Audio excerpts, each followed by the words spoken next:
Capítulo 29. El juicio investigador.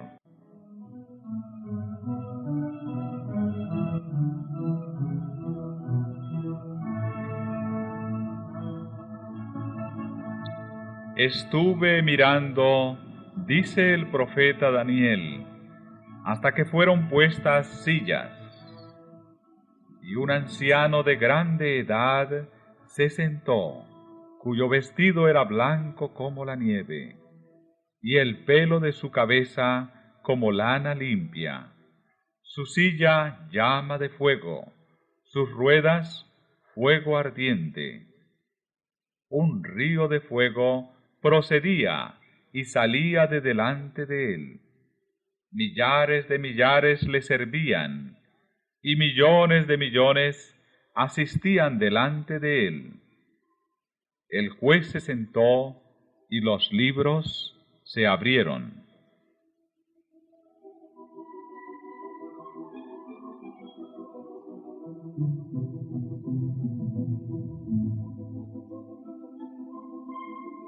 Así se presentó a la visión del profeta el día grande y solemne en que los caracteres y vidas de los hombres habrán de ser revistados ante el juez de toda la tierra, y en que a todos los hombres se les dará conforme a sus obras.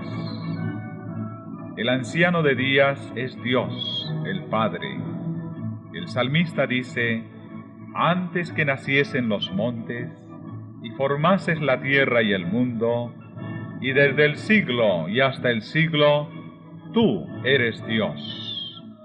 Es Él, autor de todo ser y de toda ley, quien debe presidir en el juicio. Y millares de millares y millones de millones de santos ángeles, como ministros y testigos, están presentes en este gran tribunal.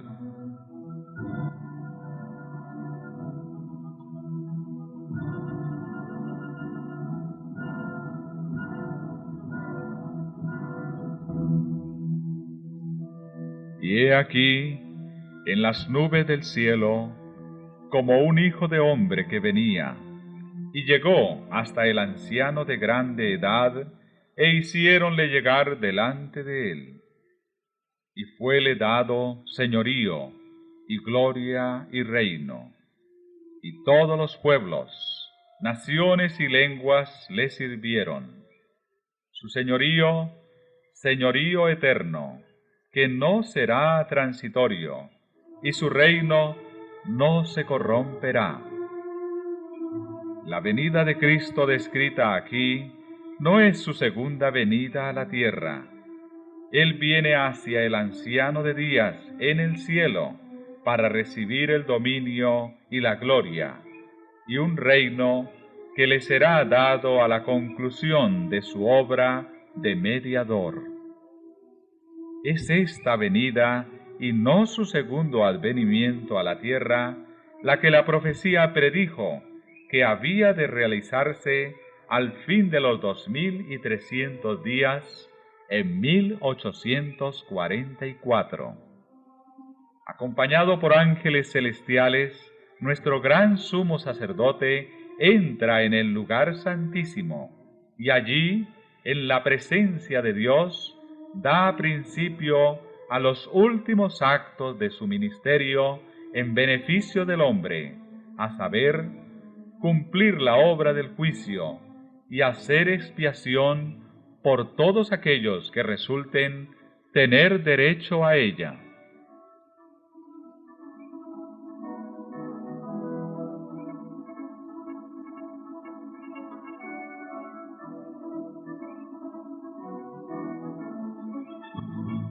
En el rito típico, sólo aquellos que se habían presentado ante Dios, arrepintiéndose y confesando sus pecados, y cuyas iniquidades serán llevadas al santuario por medio de la sangre del holocausto, tenían participación en el servicio del día de las expiaciones. Así, en el gran día de la expiación final y del juicio, los únicos casos que se consideran son los de quienes hayan profesado ser hijos de Dios. El juicio de los impíos es obra distinta y se verificará en fecha posterior. Es tiempo de que el juicio comience de la casa de Dios. Y si primero comienza por nosotros, ¿qué será el fin de aquellos que no obedecen al Evangelio?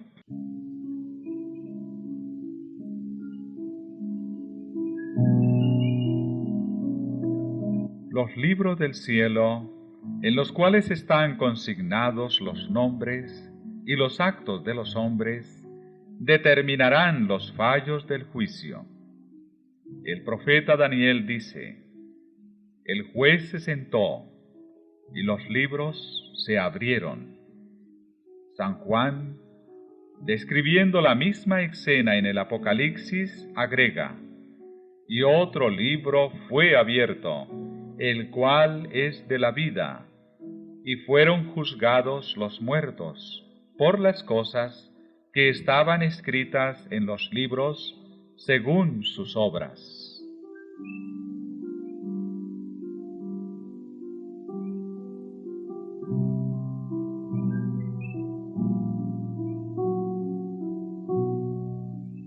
El libro de la vida contiene los nombres de todos los que entraron alguna vez en el servicio de Dios. Jesús dijo a sus discípulos: gozaos de que vuestros nombres están escritos en los cielos. San Pablo habla de sus fieles compañeros de trabajo, cuyos nombres están en el libro de la vida. Daniel, vislumbrando un tiempo de angustia, cual nunca fue, declara que el pueblo de Dios será librado, es decir, todos los que se hallaren escritos en el libro. Y San Juan dice en el Apocalipsis que sólo entrarán en la ciudad de Dios aquellos cuyos nombres están escritos en el libro de la vida del Cordero.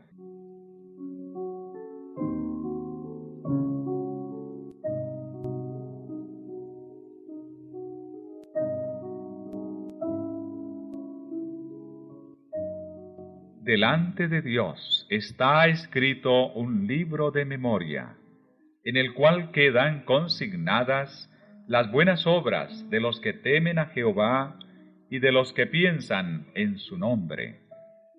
Sus palabras de fe, sus actos de amor están registrados en el cielo. A esto se refiere Nehemías cuando dice: acuérdate de mí, oh Dios mío, y no borres mis obras piadosas que he hecho por la casa de mi Dios. En el libro de memoria de Dios, todo acto de justicia está inmortalizado. Toda tentación resistida, todo pecado vencido, toda palabra de tierna compasión están fielmente consignados, y apuntados también todo acto de sacrificio, todo padecimiento y todo pesar sufridos por causa de Cristo. El salmista dice: tú cuentas los pasos de mi vida errante, pon mis lágrimas en tu redoma, ¿no están en tu libro?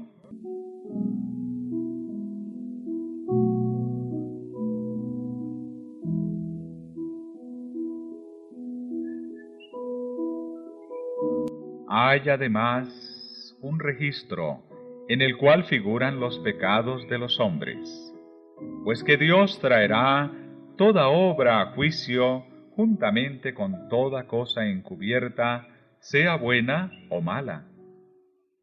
De toda palabra ociosa que hablaren los hombres, darán cuenta en el día del juicio, Dice el Salvador, por tus palabras serás justificado, y por tus palabras serás condenado.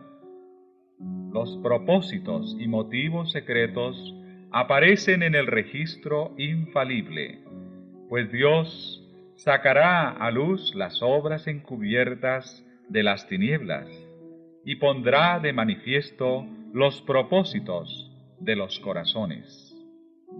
He aquí que esto está escrito delante de mí, vuestras iniquidades y las iniquidades de vuestros padres juntamente, dice Jehová.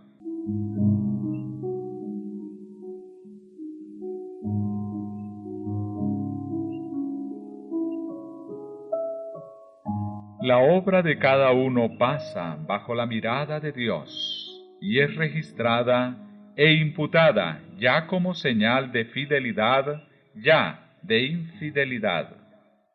Frente a cada nombre en los libros del cielo aparecen con terrible exactitud cada mala palabra, cada acto egoísta, cada deber descuidado y cada pecado secreto, con todas las tretas árteras. Las admoniciones o reconvenciones divinas despreciadas, los momentos perdidos, las oportunidades desperdiciadas, la influencia ejercida para bien o para mal, con sus abarcantes resultados, todo fue registrado por el ángel anotador.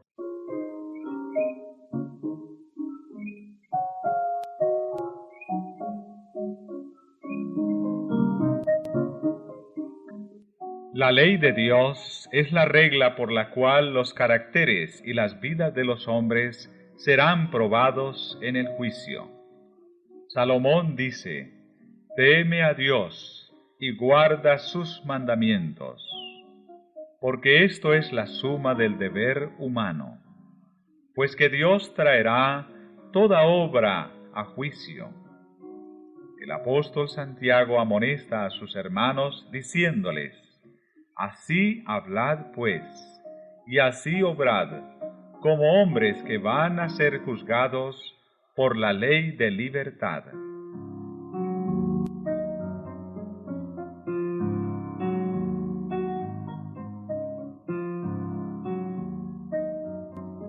Los que en el juicio serán tenidos por dignos, tendrán parte en la resurrección de los justos.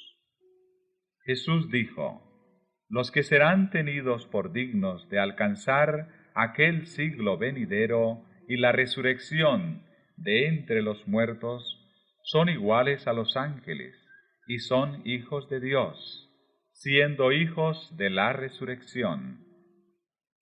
Y además declara que los que hicieron bien saldrán a resurrección de vida. Los justos, ya muertos, no serán resucitados más que después del juicio en el cual habrán sido juzgados dignos de la resurrección de vida. No estarán, pues, presentes en persona ante el tribunal cuando sus registros sean examinados y sus causas falladas.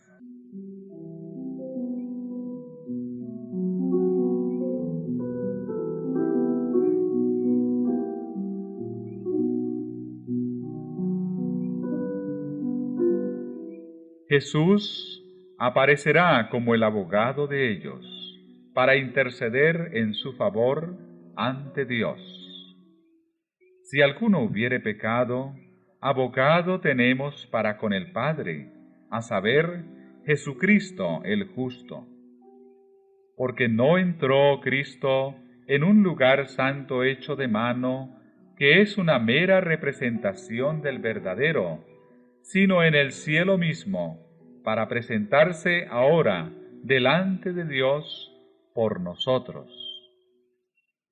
Por lo cual también puede salvar hasta lo sumo a los que se acercan a Dios por medio de Él, viviendo siempre para interceder por ellos.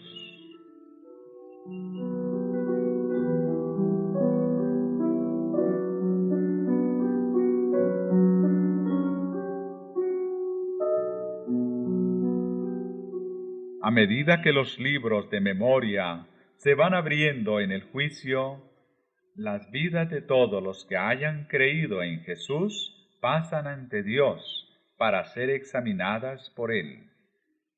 Empezando con los que vivieron los primeros en la tierra, nuestro abogado presenta los casos de cada generación sucesiva y termina con los vivos.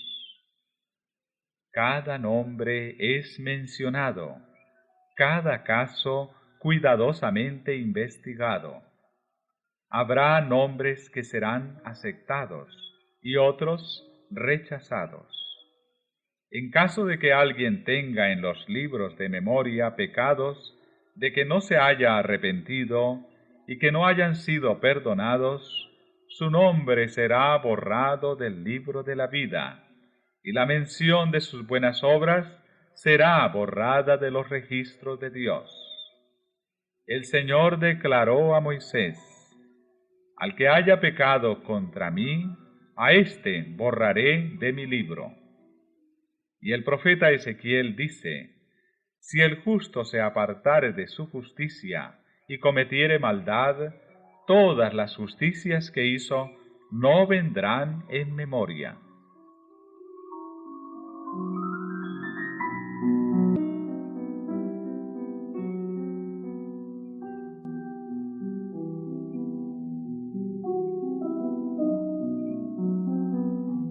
A todos los que se hayan arrepentido verdaderamente de su pecado y que hayan aceptado con fe la sangre de Cristo como su sacrificio expiatorio, se les ha inscrito el perdón frente a sus nombres en los libros del cielo. Como llegaron a ser partícipes de la justicia de Cristo y su carácter está en armonía con la ley de Dios, sus pecados serán borrados y ellos mismos serán juzgados dignos de la vida eterna. El Señor declara por el profeta Isaías: Yo soy aquel que borro tus transgresiones a causa de mí mismo, y no me acordaré más de tus pecados. Jesús dijo: el que venciere será así revestido de ropas blancas, y no borraré su nombre del libro de la vida, sino confesaré su nombre delante de mi Padre y delante de sus santos ángeles. A todo aquel, pues, que me confesare delante de los hombres, le confesaré yo también delante de mi Padre que está en los cielos. Pero a cualquiera que me negare delante de los hombres, le negaré yo también delante de mi Padre que está en los cielos.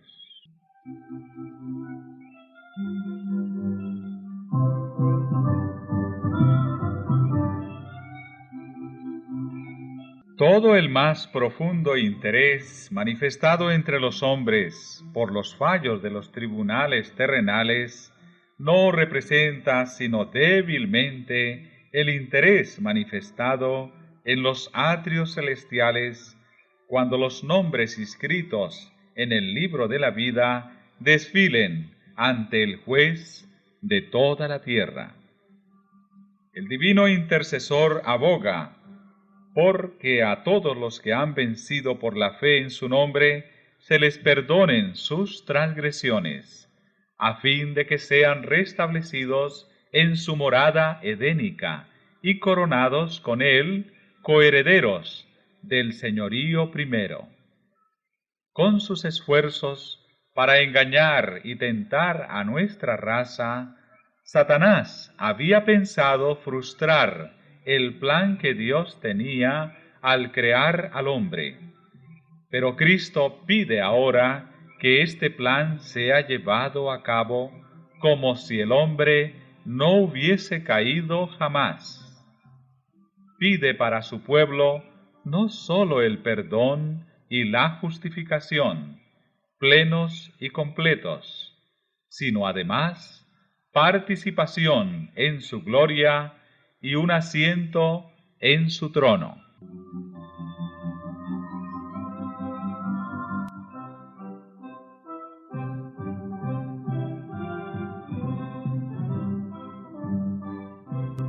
Mientras Jesús intercede por los súbditos de su gracia, Satanás los acusa ante Dios como transgresores. El gran seductor procuró arrastrarlos al escepticismo, hacerles perder la confianza en Dios, separarse de su amor y transgredir su ley. Ahora él señala la historia de sus vidas, los defectos de carácter, la falta de semejanza con Cristo, lo que deshonró a su Redentor, todos los pecados que les indujo a cometer, y a causa de estos los reclama como sus súbditos.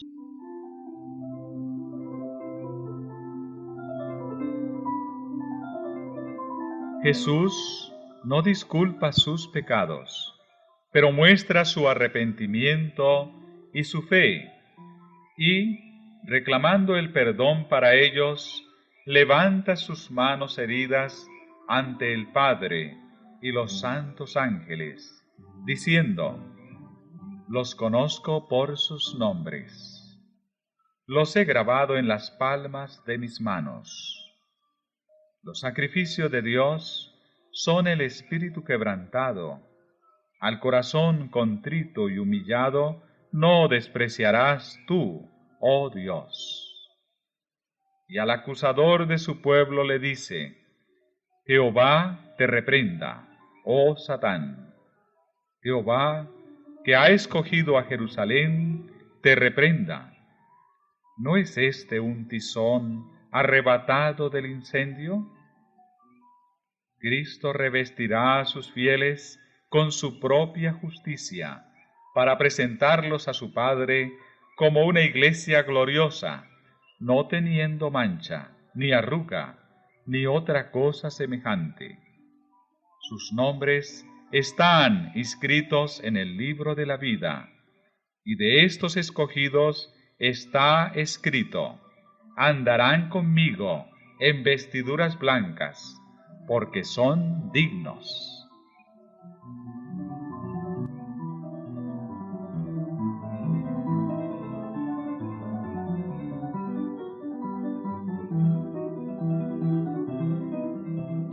Así se cumplirá de un modo completo la promesa del nuevo pacto.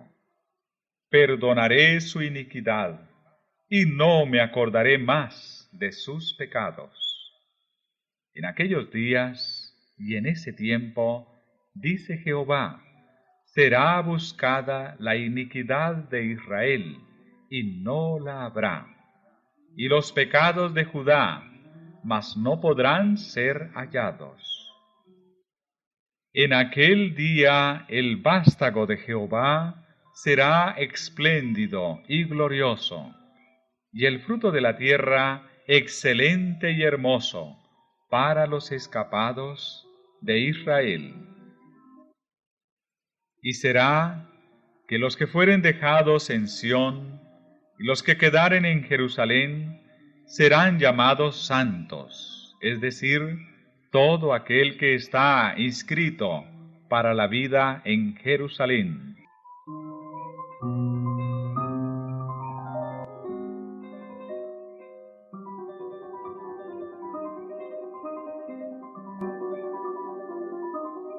La obra del juicio investigador y el acto de borrar los pecados deben realizarse antes del segundo advenimiento del Señor. En vista de que los muertos han de ser juzgados según las cosas escritas en los libros, es imposible que los pecados de los hombres sean borrados antes del fin del juicio, en que sus vidas han de ser examinadas. Pero el apóstol Pedro dice terminantemente que los pecados de los creyentes serán borrados, cuando vendrán los tiempos del refrigerio de la presencia del Señor, y enviará a Jesucristo. Cuando el juicio investigador haya concluido, Cristo vendrá con su recompensa para dar a cada cual según sus obras.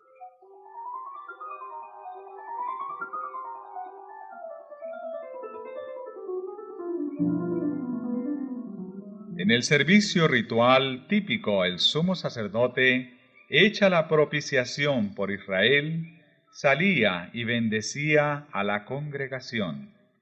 Así también Cristo, una vez terminada su obra de mediador, aparecerá sin pecado para la salvación, para bendecir con el don de la vida eterna a su pueblo que le espera. Así como, al quitar los pecados del santuario, el sacerdote los confesaba sobre la cabeza del macho cabrío emisario, así también Cristo colocará todos estos pecados sobre Satanás, autor e instigador del pecado. El macho cabrío emisario, que cargaba con los pecados de Israel, era enviado a tierra inhabitada. Así también Satanás, cargado con la responsabilidad de todos los pecados que ha hecho cometer al pueblo de Dios, será confinado durante 1000 años en la tierra, entonces desolada y sin habitantes, y sufrirá finalmente la entera penalidad del pecado en el fuego que destruirá a todos los impíos. Así, el gran plan de la redención alcanzará su cumplimiento en la extirpación final del pecado y la liberación de todos los que estuvieron dispuestos a renunciar al mal.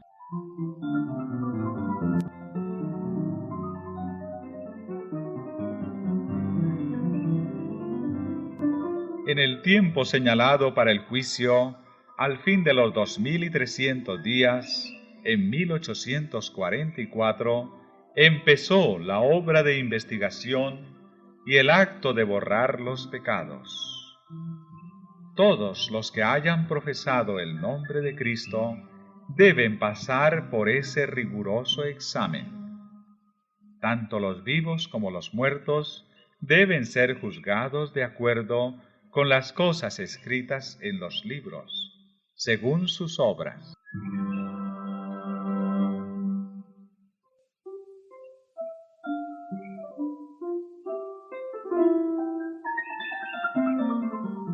Los pecados que no hayan inspirado arrepentimiento y que no hayan sido abandonados no serán perdonados ni borrados de los libros de memoria, sino que permanecerán como testimonios contra el pecador en el día de Dios. ¿Puede el pecador haber cometido sus malas acciones a la luz del día o en la oscuridad de la noche? Eran conocidas y manifiestas para aquel a quien tenemos que dar cuenta. Hubo siempre ángeles de Dios que fueron testigos de cada pecado y lo registraron en los libros infalibles. El pecado puede ser ocultado, negado, encubierto para un padre, una madre, una esposa, o para los hijos y los amigos. Nadie, fuera de los mismos culpables, tendrá tal vez la más mínima sospecha del mal. No deja por eso de quedar al descubierto ante los seres celestiales. La oscuridad de la noche más sombría, el misterio de todas las artes engañosas, no alcanzan a velar un solo pensamiento para el conocimiento del Eterno. Dios lleva un registro exacto de todo acto injusto e ilícito. No se deja engañar por una apariencia de piedad. No se equivoca en su apreciación del carácter. Los hombres pueden ser engañados por entes de corazón corrompido, pero Dios penetra todos los disfraces y lee la vida interior.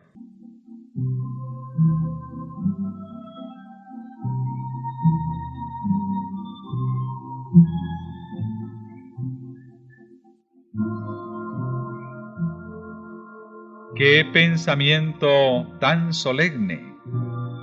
Cada día que transcurre lleva consigo su caudal de apuntes para los libros del cielo.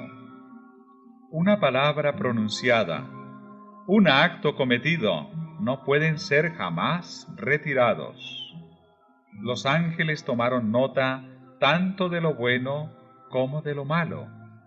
El más poderoso conquistador de este mundo no puede revocar el registro de un solo día siquiera. Nuestros actos, nuestras palabras, hasta nuestros más secretos motivos, todo tiene su peso en la decisión de nuestro destino para dicha o desdicha. Podremos olvidarlos, pero no por eso dejarán de testificar en nuestro favor o contra nosotros.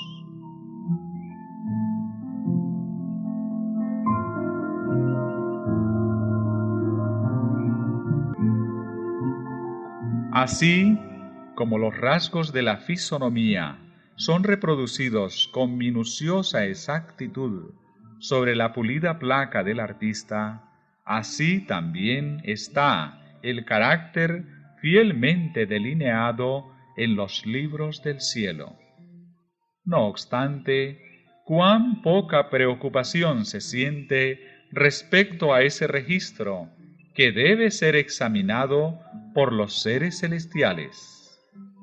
Si se pudiese descorrer el velo que separa el mundo visible del invisible, y los hijos de los hombres pudiesen ver a un ángel apuntar cada palabra y cada acto que volverán a encontrar en el día del juicio, cuántas palabras de las que se pronuncian cada día no se dejarían de pronunciar, cuántos actos no se dejarían sin realizar.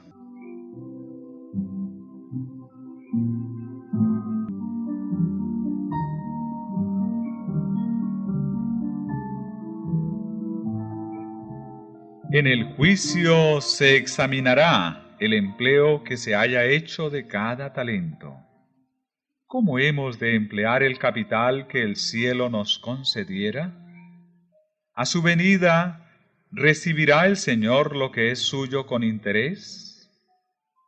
Hemos perfeccionado las facultades que fueran confiadas a nuestras manos, a nuestros corazones y a nuestros cerebros para la gloria de Dios y provecho del mundo.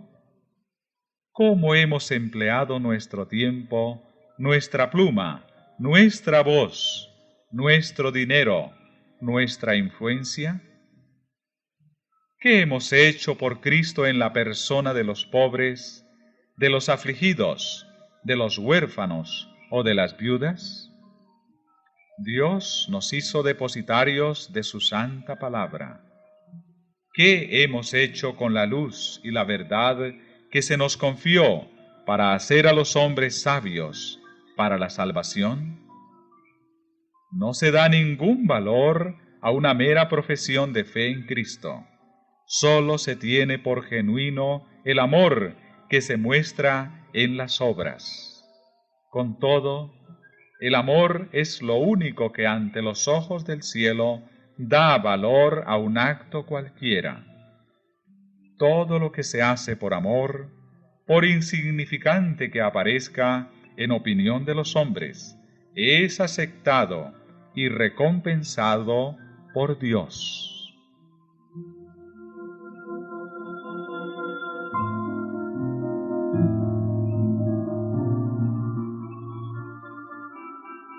El egoísmo escondido de los hombres aparece en los libros del cielo.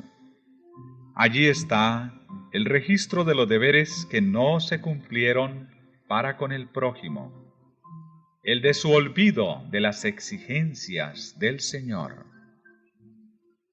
Allí se verá cuán a menudo fueron dados a Satanás tiempo, pensamientos y energías que pertenecían a Cristo.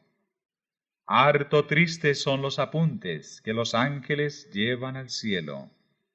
Seres inteligentes que profesan ser discípulos de Cristo están absorbidos por la adquisición de bienes mundanos o por el goce de los placeres terrenales. El dinero, el tiempo y las energías son sacrificados a la ostentación y al egoísmo, pero pocos son los momentos dedicados a orar, a estudiar las sagradas escrituras, a humillar el alma y a confesar los pecados.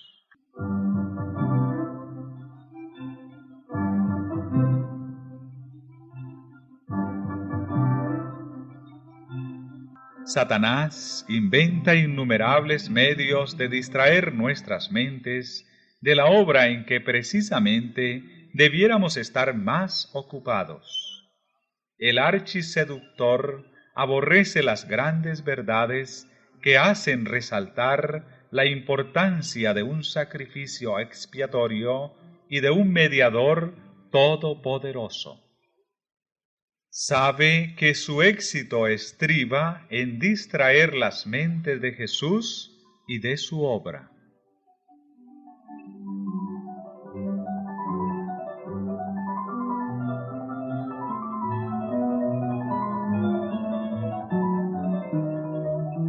Los que desean participar de los beneficios de la mediación del Salvador no deben permitir que cosa alguna les impida cumplir su deber de perfeccionarse en la santificación, en el temor de Dios. En vez de dedicar horas preciosas a los placeres, a la ostentación o a la búsqueda de ganancias, las consagrarán a un estudio serio y con oración de la palabra de verdad. El pueblo de Dios debería comprender claramente el asunto del santuario y del juicio investigador. Todos necesitan conocer por sí mismos el ministerio y la obra de su gran sumo sacerdote. De otro modo, les será imposible ejercitar la fe tan esencial en nuestros tiempos, o desempeñar el puesto al que Dios los llama. Cada cual tiene un alma que salvar o que perder. Todos tienen una causa pendiente ante el tribunal de Dios. Cada cual deberá encontrarse cara a cara con el gran juez. Cuán importante es, pues, que cada uno contemple a menudo, de antemano, la solemne escena del juicio en sesión, cuando serán abiertos los libros, cuando con Daniel cada cual tendrá que estar en pie al fin de los días.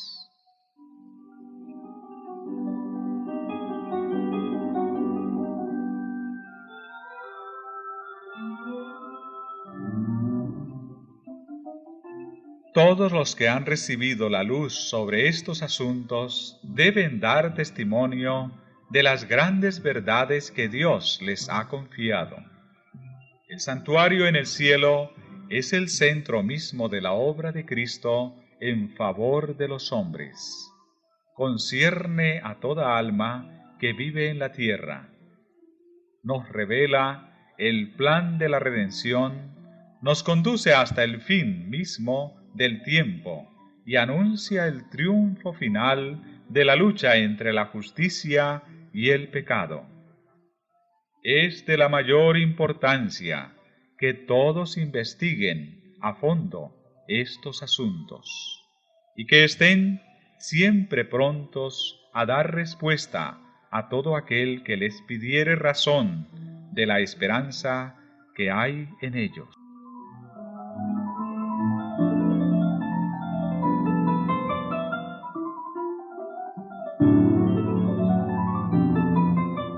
La intercesión de Cristo por el hombre en el santuario celestial es tan esencial para el plan de la salvación como lo fue su muerte en la cruz.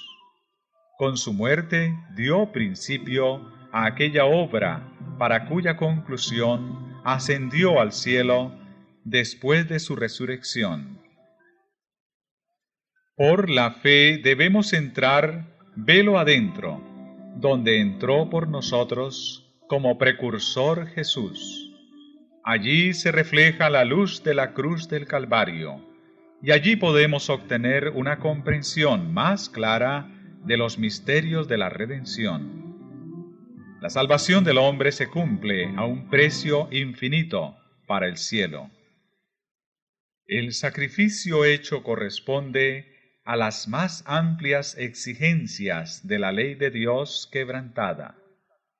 Jesús abrió el camino que lleva al trono del Padre, y por su mediación pueden ser presentados ante Dios los deseos sinceros de todos los que a Él se allegan con fe.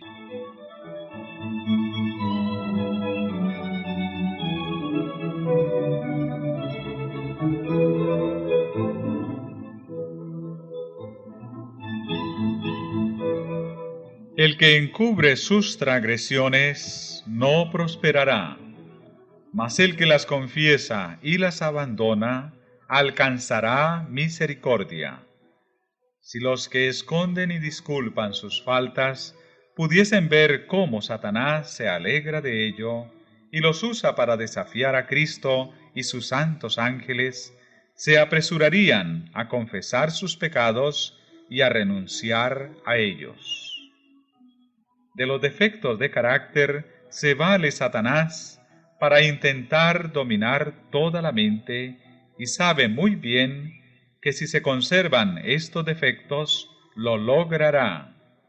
De ahí que trate constantemente de engañar a los discípulos de Cristo con su fatal sofisma de que les es imposible vencer.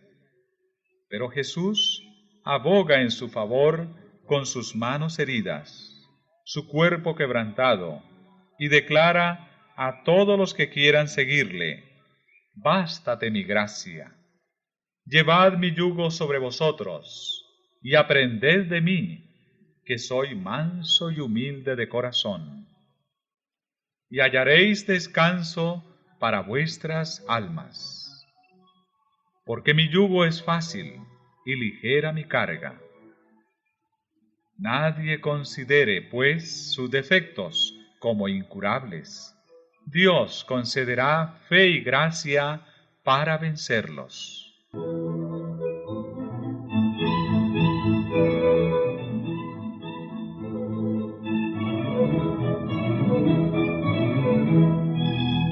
Estamos viviendo ahora en el gran día de la expiación.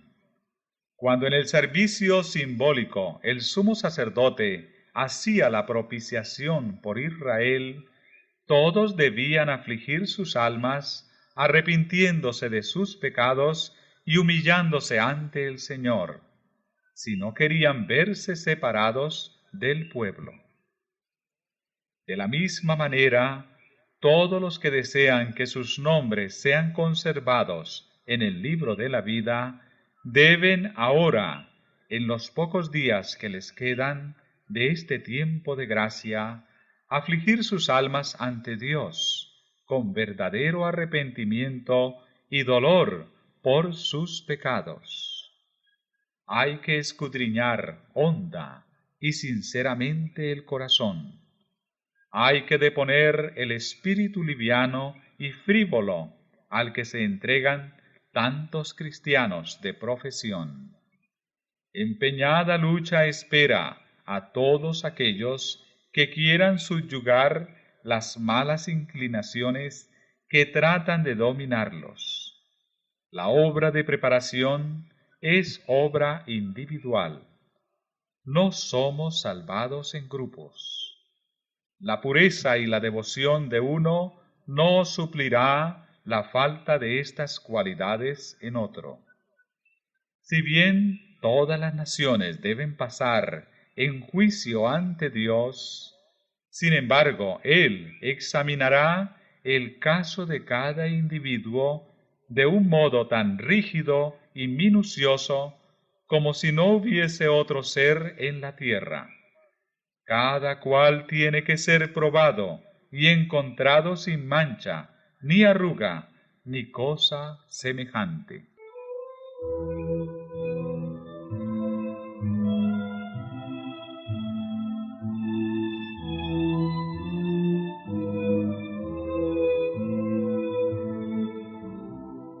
Solemnes son las escenas relacionadas con la obra final de la expiación. Incalculables son los intereses que ésta envuelve. El juicio se lleva ahora adelante en el santuario celestial. Esta obra se viene realizando desde hace muchos años. Pronto, nadie sabe cuándo, les tocará ser juzgados a los vivos. En la augusta presencia de Dios, nuestras vidas deben ser pasadas en revista. En este más que en cualquier otro tiempo conviene que toda alma preste atención a la amonestación del Señor. Velad y orad, porque no sabéis cuándo será el tiempo. Y si no velares, vendré a ti como ladrón, y no sabrás en qué hora vendré a ti.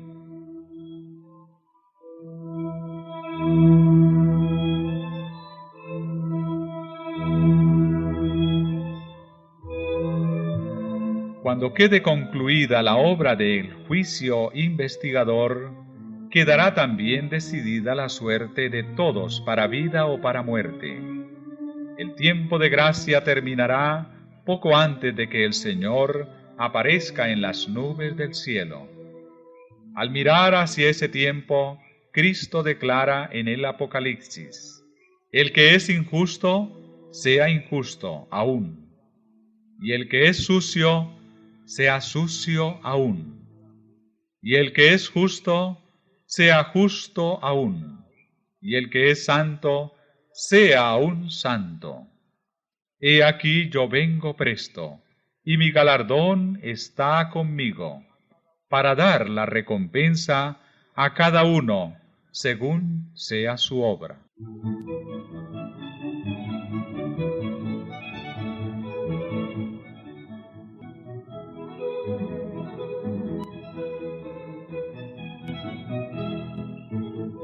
Los justos y los impíos continuarán viviendo en la tierra en su estado mortal. Los hombres seguirán plantando y edificando, comiendo y bebiendo, inconscientes todos ellos de que la decisión final e irrevocable ha sido pronunciada en el santuario celestial. Antes del diluvio, después que Noé hubo entrado en el arca, Dios le encerró en ella, dejando fuera a los impíos. Pero por espacio de 7 días, el pueblo, no sabiendo que su suerte estaba decidida, continuó en su indiferente búsqueda de placeres y se mofó de las advertencias del juicio que le amenazaba. Así, dice el Salvador, será también la venida del Hijo del Hombre. Inadvertida, como ladrón a medianoche, llegará la hora decisiva que fija el destino de cada uno, cuando será retirado definitivamente el ofrecimiento de la gracia que se dirigiera a los culpables.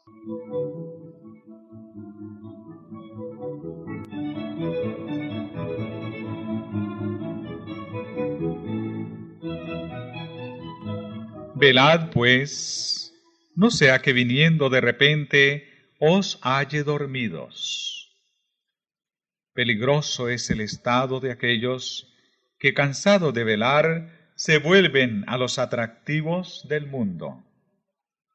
Mientras que el hombre de negocios está absorto en el afán de lucro, mientras el amigo de los placeres corre tras ellos, mientras la esclava de la moda está ataviándose, puede llegar el momento en que el juez de toda la tierra pronuncie la sentencia: has sido pesado en la balanza y has sido hallado falto.